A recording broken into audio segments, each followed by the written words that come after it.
Izay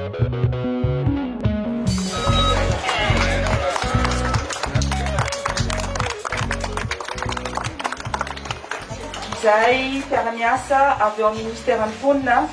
dia manatanteraka hetsika isakany zoma ka tonga eto amin'ny akany fefapandrosoana zahay androany hidina ifotony hiaino ireo etaetanareo sy hiaino koa ny olana izay misy eo aminareo ka tonga eto izahay mitondra zavatra kely ihany koa ho vimbininay ho anareo mandra-pahitatsika vahaolana maharitra koa azana kelezany nojereny fa ny fonay manotra koa tonga eto zahay mpiara-miasa rehetra anolotra nyreto fanampiana ireto ary koa mampanantena anareo ihany koa fa hijery hanao fomba rehetra ahafahanay manampy anareo mba havita miavotra eo amin'ny fiainana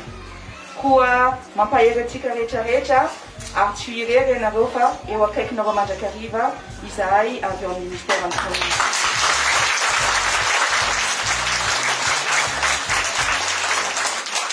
Koa raisampitiavana tokoa reto zavatra kely hoentinay ho anareo teto.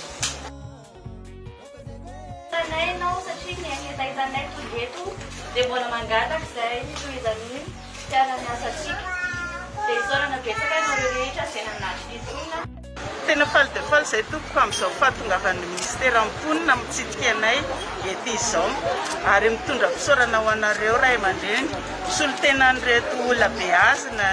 ny ankizy majinika ny tanora ary ny ray aman-dreny zokiolona izay